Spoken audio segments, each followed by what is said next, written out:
we've had a great first year of Own the Jet.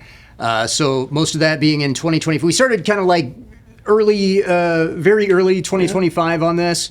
And we went through the whole year. We did a whole lot of stuff, talked to a whole lot of people. Went a lot of places. Went East Coast, almost all the way to the West Coast. We're at base in Las Vegas. And it's been crazy. Yeah, it's been crazy how much it's taken off just in the first year alone. So I agree. I was surprised to get some of the, I mean, we got Roger Woolsey. Yeah, we got Sarah Larinaga, Stephen Maiden.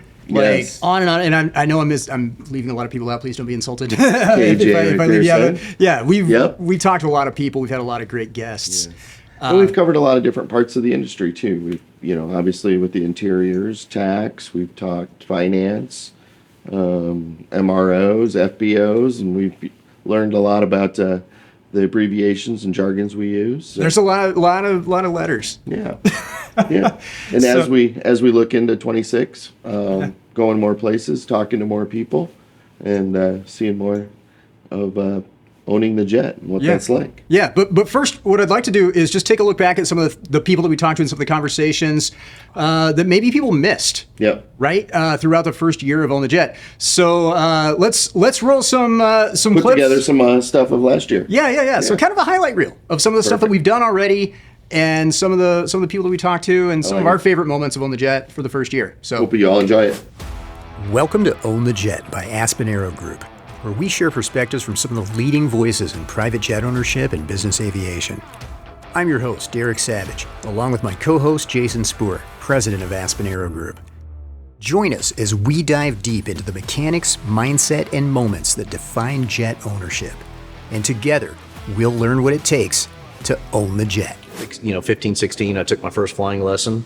Okay. This is one of the few great privileges of our country and nation. You can actually start flying before you can drive legally, which is amazing. So 15, started taking the lessons. High school, got my ratings. I had made it through all my professional ratings by the time I graduated high school. And it's impressive. Lucky for me, one of the gentlemen, I mowed his yard and painted fences and, to make money to learn flying. I did not know that he was even a pilot, but he was Eric Clapton, and really? He was his personal pilot. Personal pilot. Interesting. And Julio Iglesias. He sure. called me one day and said, hey, gee, did you ever... So you just happened to have a neighbor that flew these guys around? Flew these guys around. It was his weekend home that I used to take care of, and I didn't know this, but next thing I knew, 3 days later, I was the co-pilot to Stevie Nicks and her world tour with Fleetwood Mac. And your life changed like that? My life changed overnight. So, nice. my life changed overnight. So started flying the rock bands,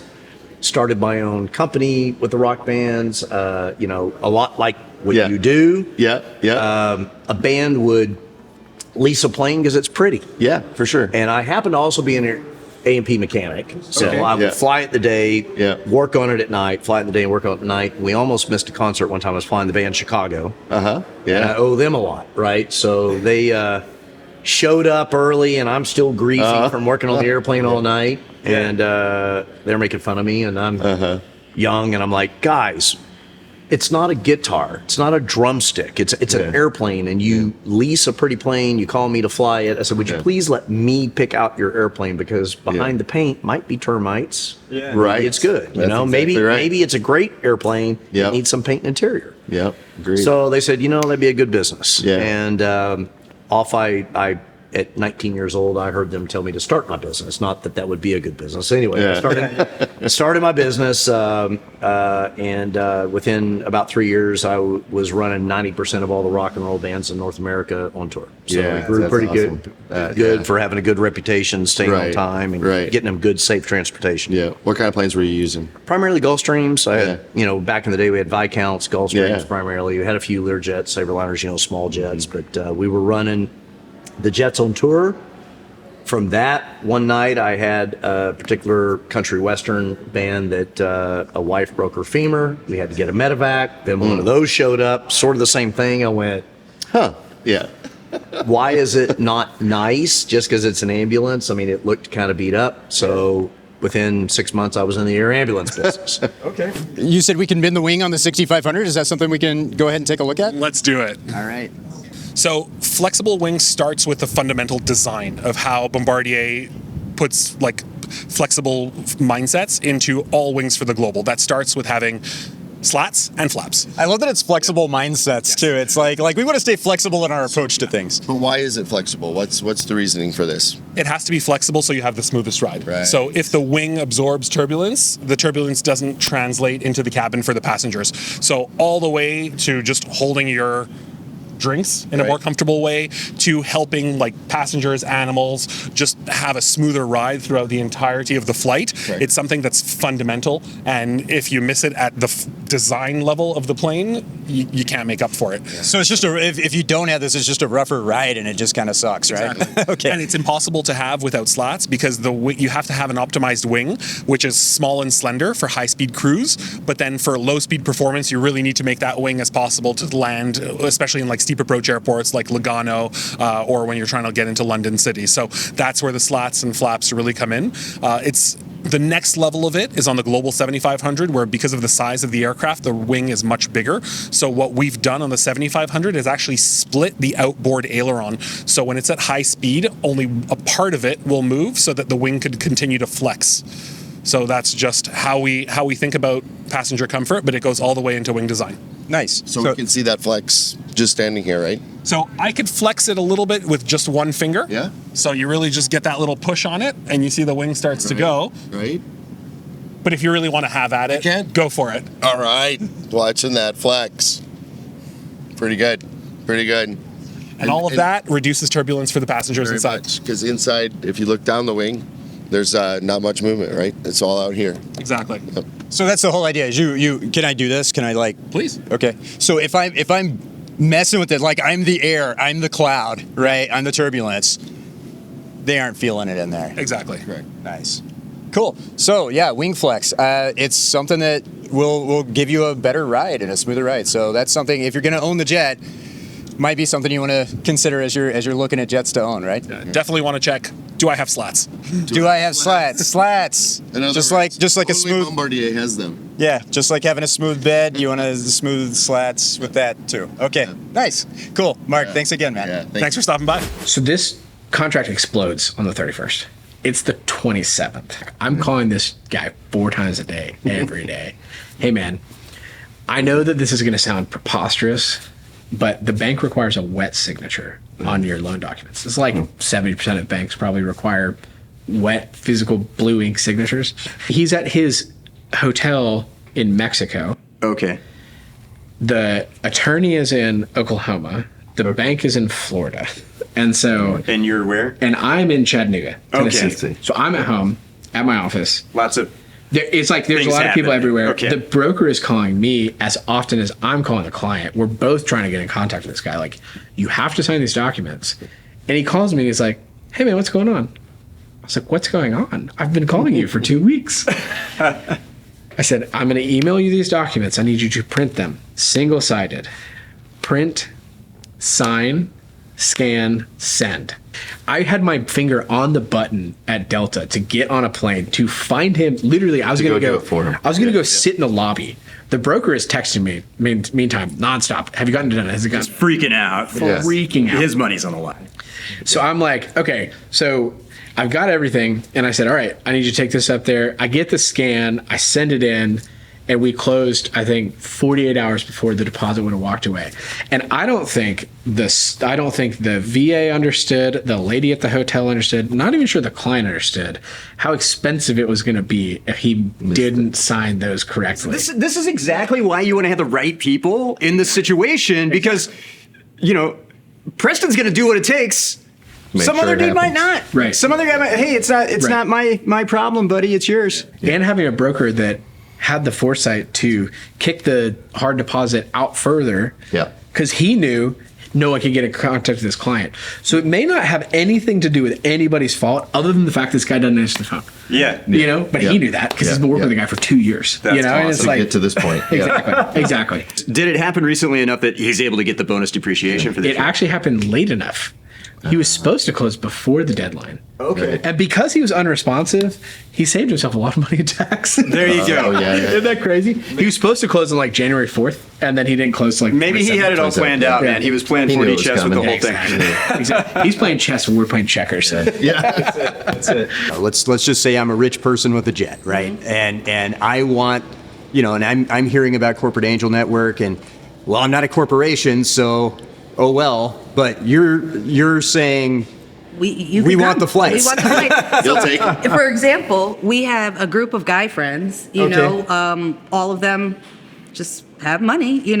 So they went and came together and bought a jet. They bought an aircraft.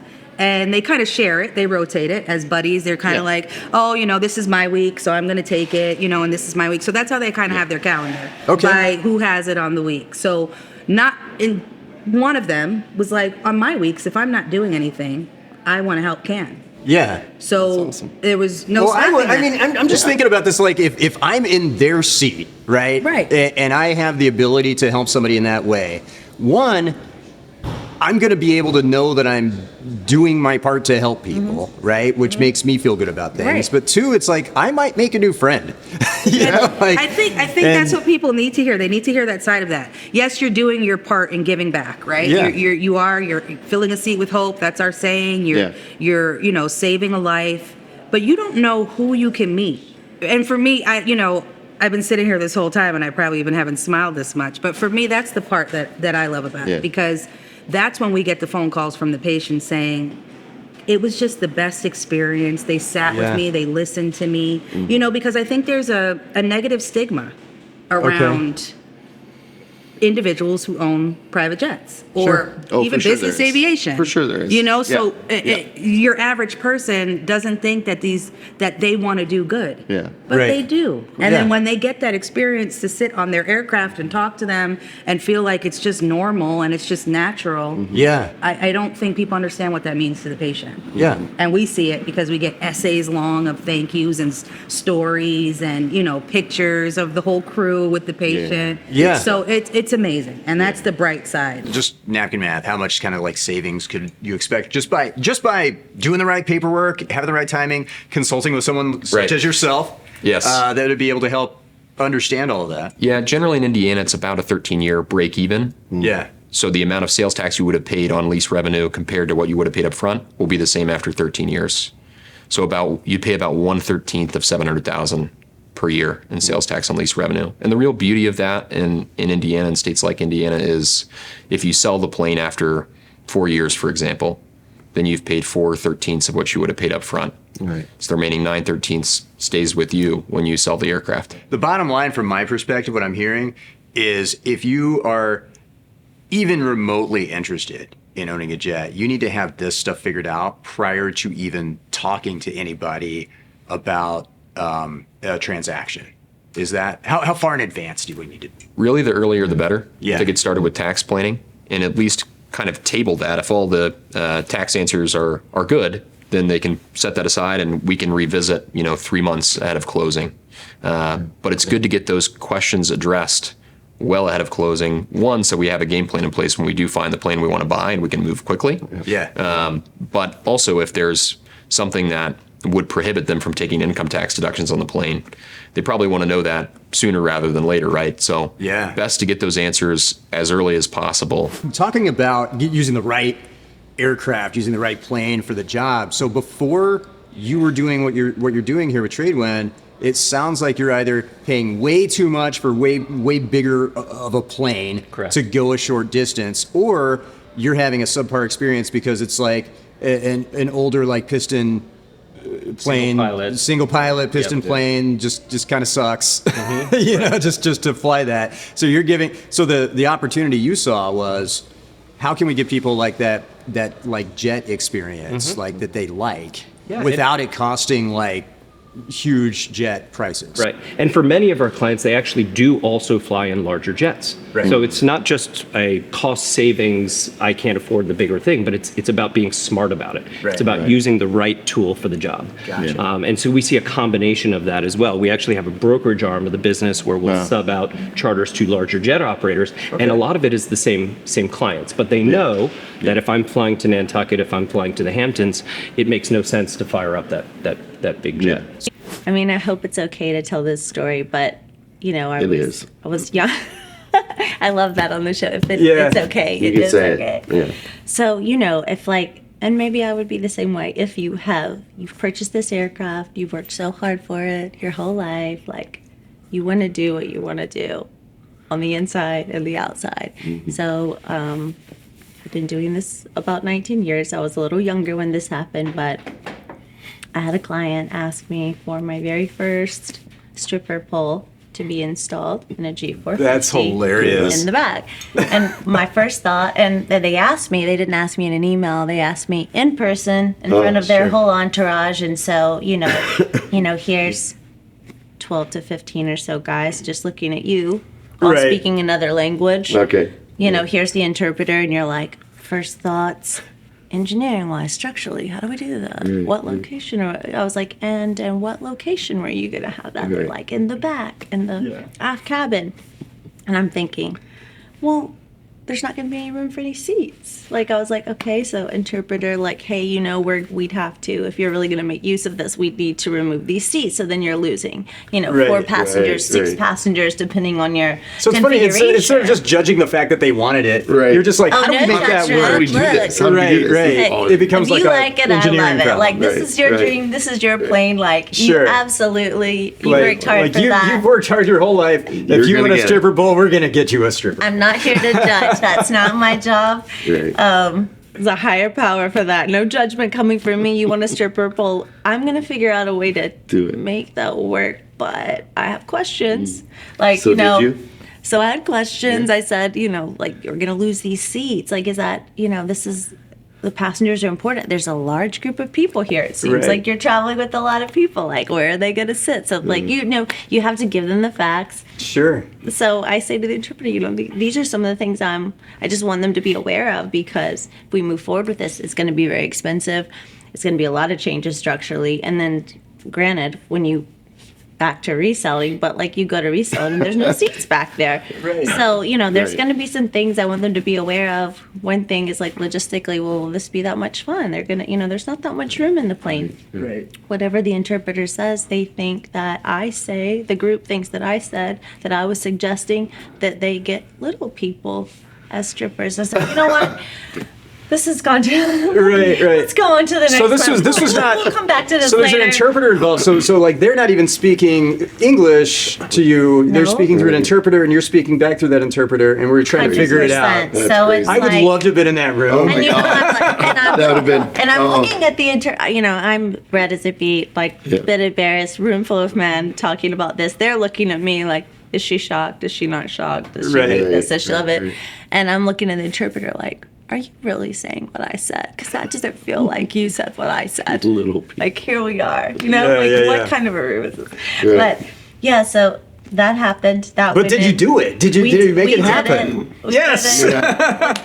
We're here talking to Adam from Auto Aerospace about is it the Phantom 3500? Phantom 3500, yes. Dude, you have to tell me about this, because this thing looks insane. It doesn't have there's no visible doors, windows, panels. It's like Flight of the Navigator or something, right? Yeah. So tell me about it. Yeah, so we're with Auto Aerospace, and this is our Phantom 3500. It's our launch product. It's our first aircraft of what we'll come out with. And while not a spaceship, we do fly a lot higher. So we fly at about 51,000 feet. So, you go westbound, you're going over the jet stream. But our total mission here at Auto Aerospace is using what's called laminar flow, which is the orderly flow of a fluid over a surface, right? In this case, it's air. And what that allows us to do is we take the energy required for flight out by about 50%. So when you do that, what you get is, instead of what, sometimes you hear of a vicious cycle, we have what's called a virtuous cycle. So everything starts to get lighter. So if you see our engines on there, they're Williams FJ44-4 engines. They've got about 14 million hours of operational space out there. They look really small on an aircraft this size, and that's intentional, right? We don't need the propulsion that you would normally need for an aircraft of this size, because we cut that weight down in half. So it's a super mid aircraft. Okay. It's a max range 3,500 nautical mile aircraft, but instead of being about 40 to 42,000 pounds max takeoff weight, we're at 19,000 pounds max takeoff weight. So when you look at that overall weight of the aircraft, we're roughly half of what others in this space, in this super mid category, are. I can imagine it takes a lot less fuel. Yes. And that's a big expense with flying private. You have to pay for a lot of fuel. Absolutely. So compared to competitors in that space, in the super mid space, we're about 60% more fuel efficient. So you have massive reduction in fuel. You also have about an overall operating cost, a direct operating cost on an hourly basis, of about 40% less, including fuel, maintenance, etc. The other benefit of it is, from a sustainability perspective, you're cutting out a huge amount of fuel, right? We also fly higher. So we fly at 51,000 feet. When you start to get up towards 51,000, 53,000 feet, contrails start to go away. And when you start to eliminate contrails, you're not only eliminating emissions from the propulsion system, but you're also affecting the overall global warming effect from the aircraft. When you start to lose those contrails, if we fly 100% SAF in the engine, which the engine is rated for, and you fly at that altitude, you can eliminate the global warming effect by about 97% on that flight. So it's truly astounding. And you can do it where it's still cost effective to Without the contrails, how are you supposed to continue to control people's minds? It's very difficult. We haven't released that secret yet. So. Okay. We're gonna get to that. Eric, that's next. Okay. So who's this for? Who's the market for this jet? Yeah, so our first product, the Phantom 3500, we've just announced with our great partner and our launch customer, FlexJet, who is a fractional service, and this is a business jet market, and that is where we're starting under our Part 23 certification, and then we'll expand from there. So that traditional super mid and below business jet market, because it's a super mid capability, but you're operating at much lower costs, so we can really go after that overall business jet market, and then we'll expand from there with what we'll call our future larger aircraft, but we haven't come out with that yet. That's next, and we'll go bigger, right? So we'll go look at intercontinental. We can look at other spaces with it, but we're starting where we think is the pragmatic place to start within the market, and a great path to a certification path under Part 23, working with great partners, great customers in FlexJet, and we'll go from there. So when can I fly on one of these things? When can I book a flight on a Phantom 3500? Yeah. So our entry in the service, our EIS is planned for 2030. So what you see behind you here with the Phantom 3500, we're in the process of putting that together now with our partners, and we will fly. We've flown prototypes and demonstrators in the past at Otto, but this next one, Flight Test Vehicle 1 of 4, will be flown in Jacksonville, Florida, where we're moving the company to in 2027. And then after that, you'll have Flight Test Vehicles 2 through 4, which will be our certification articles. They'll be conforming aircraft, and we'll go keep them through the rest of the certification process with a planned timeline of 2030 entry in the service. That's awesome. We'll get you in there in 2030. You'll be honestly, this is one of the coolest things I've seen on the trade show floor. So Otto Aerospace Phantom 3500. Ad, thank you so much for talking to me about this and showing it off. Yeah, cool. Thanks a lot. Where you can set yourself apart is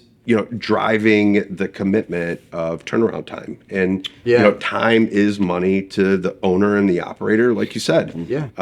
Typically, these airplanes are used from the moment that they're dropped off. It's like an inbound flight that they just wrapped up an hour or a couple hours or days ago. And then there's a flight on the backside of that. So that downtime is very important. And again, I think that's a bigger factor than just price. Yeah. So how do you manage that, and how do you set that expectation? It really is, in the secret sauce of each of the MROs, and I think that's how you schedule, how you pre-plan. It's the experience of your labor, and that's another thing. We have our own internal training staff, where we invest tens of thousands of hours a year on internal training to make sure that our people are well prepared for when that inspection or that airplane comes in, that they know what they're looking for, they know how to perform the maintenance. And again, we mitigate any issue that comes up to try to reduce downtime or make sure that we're on time to what we committed to. Typically for a buyer, I would like to have a acceptance rejection period where once you do the inspection, you get the inspection report, and the buyer has the ability, depending on how significant the findings are in that report, to walk away from the deal. You know, if we're talking about an aircraft that's riddled with corrosion, you know, and being in Florida, we see it quite a bit, you know. Sure. That the value of that aircraft just completely, you know, it's not the value that you wanted to buy it at. So you either renegotiate the purchase price or you can reject it and move on. Anyway, so this particular LOI didn't have any of that in there. Okay. And so now we're at the pre-buy phase. They're trying to negotiate the APA. The buyer is now pushing to put that into the APA.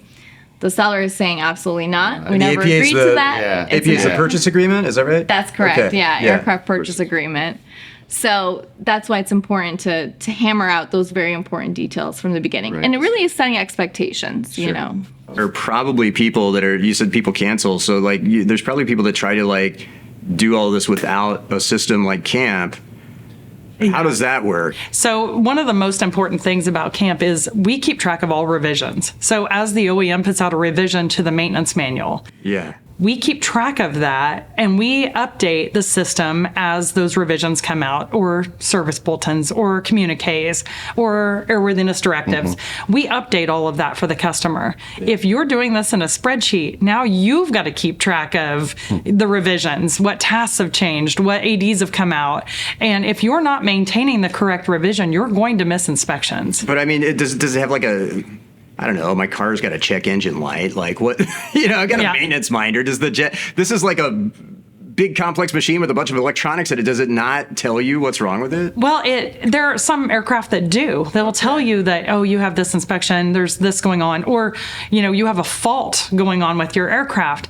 But the problem is there are inspections that are due based on, it could be the part that's installed. So this jet might have a -3 and this one has a -4 for whatever part it is, you know, a widget. And this one has a 3,000 hour requirement, but this one has a 4,000 hour requirement.